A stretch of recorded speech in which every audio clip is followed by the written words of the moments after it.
Rev up your engines!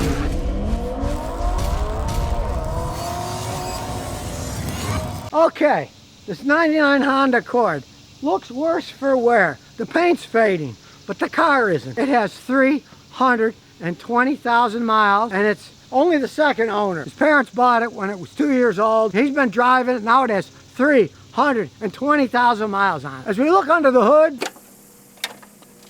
the original engine, the original transmission, a lot of original parts on this thing. It even looks like the original alternator. The owner just told me it is the original alternator. Do they build them like they used to? No, they don't. Does this have gasoline direct injection? No. Does it have a turbocharger? No. It's just normally aspirated. But still, if you drive conservatively on the highway, it's still getting 28 miles a gallon. Honda is the #1 engine manufacturer in the world. They make millions of gasoline and diesel engines every year, and they know what they're doing. Especially new with this VTEC engine, and they know what they're doing. The only disadvantage of this engine is it's an old one, so it's got a rubber timing belt on it. The new Honda 4s all have chains, but strangely enough, and I still can't figure it out, almost all their V6 engines, even today, have rubber timing belts on interference engines. If they break, you got to spend a bunch of money fixing them. Gasoline 4s, no. But their 6s, most of them are still using timing belts.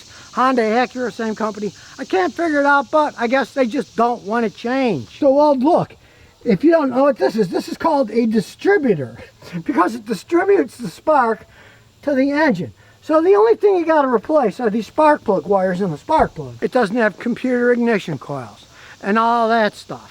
Now, really, when you look at it, 28 miles a gallon for a car that's got enough oomph as this thing has, shows you that all that technology doesn't do all that much for better gas mileage. Only a little bit here and a little bit there. Now, it's an old car. You can see plastic has been cracked here. You can replace that. But then again, cars in Tennessee, so they don't do inspections here. So, la-ti-da. No one seems to care.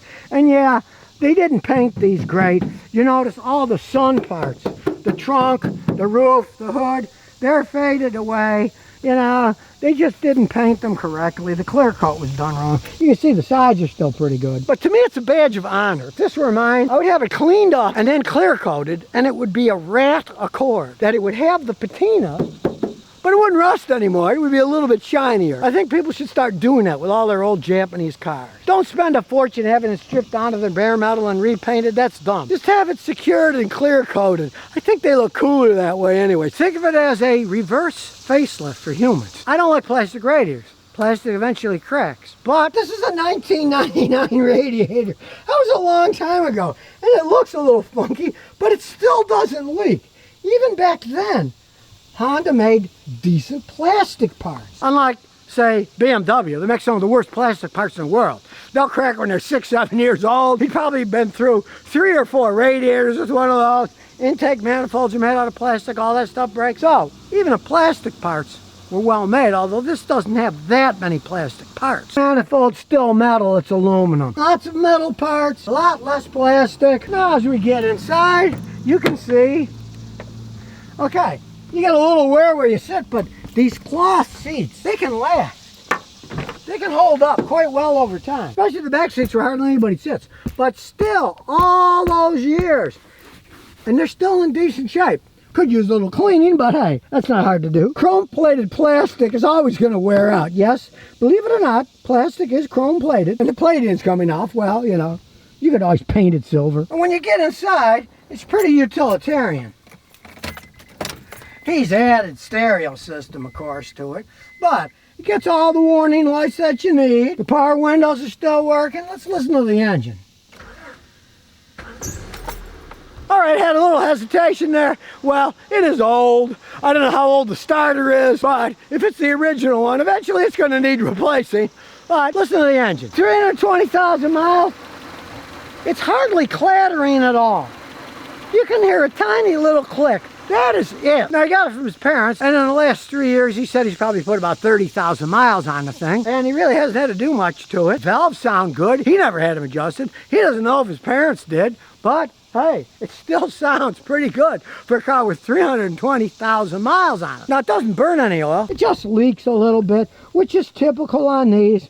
If you're an absolute fanatic, you could change the cam seal and the crank seal, but then you got to take the whole front of the engine off, and you might as well as change the timing belt while you're at it. But it's nothing excessive. It doesn't leave pools of oil under it. When you are 24 years old, let's face the facts. Rubber seals are going to get a little worn. You're going to get a little seeping here and there. It's no big deal. Now, he wants to know what kind of shape it's in, so let's hook up a scan tool. Okay, so we'll plug it in.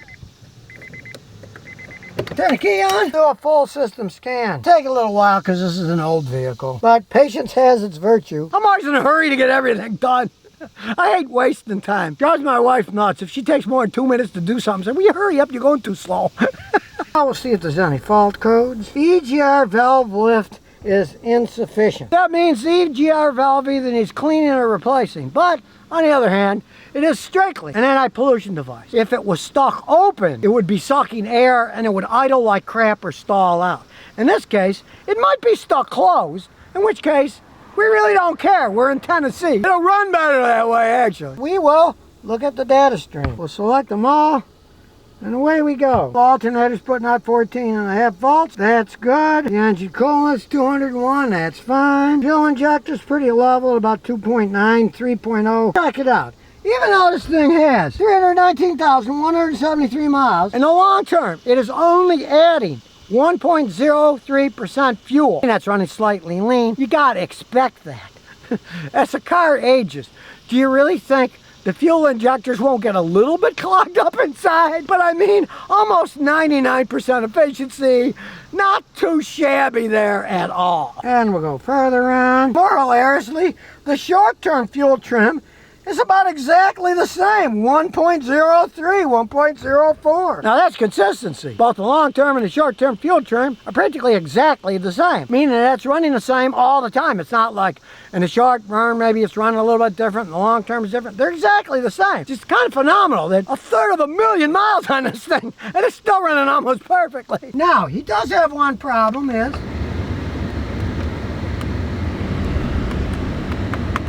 the air conditioning, the button does nothing when you push it. Now, as we can see, here's the data. Let's push it and see if anything happens.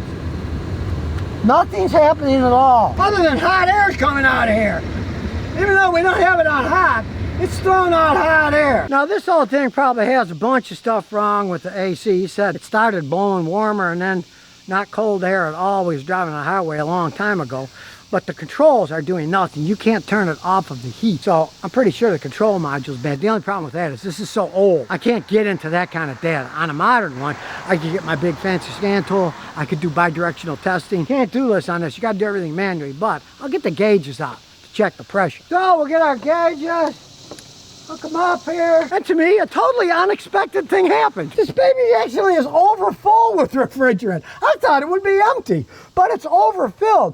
This gauge on the low side should be anywhere from 90 to 100, and it's well over 120. Now, the only thing that can really do that is someone puts too much refrigerant or too much refrigerant mixed with air. The air makes the pressure go high. We know there's a problem with that, but here's a history of Hondas. They make the greatest engines in the world. They have some of the crappiest compressors for the ACs in the world, too. I see them regularly.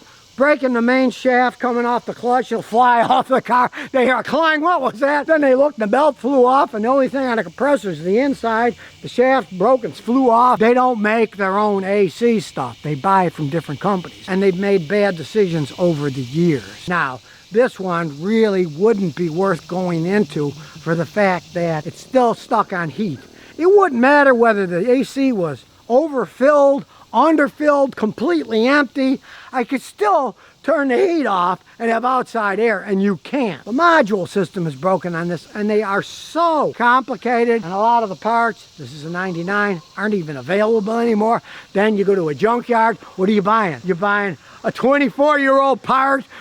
Is it going to be good? Who knows? Even a guy like me, I can't do bi-directional testing on them because it's too old. The computers don't interface with that stuff. So in this case, it's probably not going to get any AC ever again. It's going to cost too much money. For giggles, we're going to go power to the compressor and see what happens. And this is so easy because it's so old and simple. Power wire to the compressor. So I got this cool little snaggle device. There's a little pincher in it. You just stick it over the wire, like so, and tighten it up. As you can see, it's pierced the wire. Then you just put power to it. The power,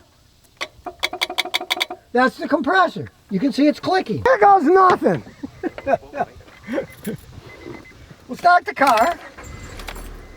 Put it on full blast. Then when we touch it on a positive, it'll turn it on.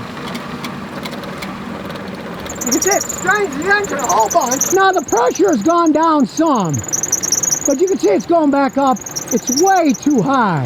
We don't want to run it long this. It'll ruin things. And anyways, it's still blowing hot air. So in this case, the compressor's worn out.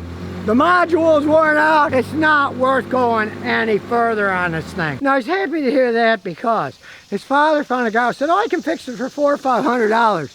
No, he couldn't. The module cost a fortune if you can even find it. Now, if you wanted to experiment, you could do things like buy another compressor. You could hook up a wire inside the car with a fuse and a toggle switch, and you could turn it on manually. Maybe it would start blowing cold, but it's still blowing hot air. It would mix the cold and hot air.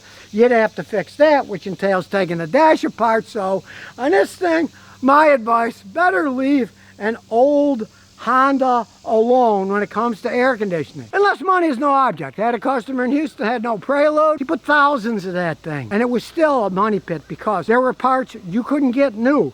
He was buying them used on eBay. I was installing them. I wish I never told him that I would install them. I did, and it never got the thing working right. They're just too old. You can't get parts. Let's say you're an absolute fanatic and you got one you want to fix up. My advice, take the whole system off and put an aftermarket entire system. Ones that like go under the glove box with an own evaporator, its own compressor, its own controls, and then you won't have to deal with all the Honda computer stuff. It'll have its own blower motor with its own switch, and they work perfectly fine. Now it's going to cost you at least a couple grand to do that, but that's the only way I advise going, because if you try to fix these old ones, you often can't get the parts. You're tearing the dash apart, all kinds of insanity can go wrong. So as good as this thing runs, it's not going to be cold except in the winter. So let's take it for a spin. So we'll start her up. No backup camera on this baby.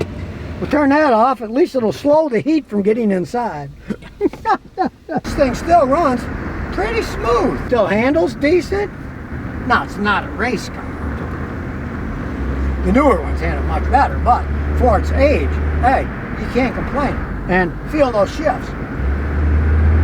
Look how smooth they are. Even with almost 1/3 of a million miles on it. Stops perfectly fine. I mean, tell you the truth, if it wasn't for the non-working air conditioning, I wouldn't think twice about driving this thing to California. And for its age, it's smooth. The wheel bearings are hardly worn. I'm a mechanic, so I can hear a slight bit of noise from them, but I mean, hey, 1/3 of a million miles. And since the postman is behind us, we can't come to a complete stop, but here we go. That engine, listen to it. Shift's good. It's a Honda. Still hums along. As old as it is. Does it overheat? No.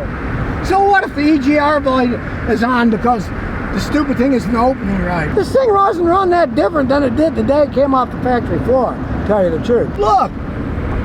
Thing goes pretty straight all by itself. I mean, it's amazing. And interestingly enough, he said the power steering pump used to grind, but now it doesn't. These are notorious for eating up power steering pumps, but the noise went away all by itself. So a little wear here, a little wear there. Who cares? Now, yeah, it's old, but look, you step on the gas, it still goes. Makes a decent sound, too. Too bad that the heat's on all the time. I can still feel it coming out. So here's a trick anybody can do. Open the hood and find the heater hoses. And here they are. There's one, and above it, up here, is the other one. The hot water goes from the engine to the heater core that's stuck open, putting heat out the whole time, back into the engine. Now, you don't want to plug them up because that's part of the flow of the system. So what you do is you take those two heater hose clamps off and pull them off. Go to any auto parts store, get a splice kit. It's just a piece of plastic hose. You push them on and clamp them on. Then you no longer have hot water and you won't have heat blowing there anymore, and the car will run fine. Then in the winter, take that off and put the clamps back on and you'll have heat again. It won't be blowing hot air inside anymore, which is rather annoying. As I said, I would not fix the AC. It's going to cost too much money to do it right, but you can at least turn the heat off that way, either permanently or put a little valve so you can open it in the winter, whatever you want to do. It's not hard to do. So looks might be deceiving. This thing still runs pretty much like a clock. A few imperfections here and there, but got a lot of life left in it. So if you never want to miss another one of my new car repair videos, remember to ring that bell.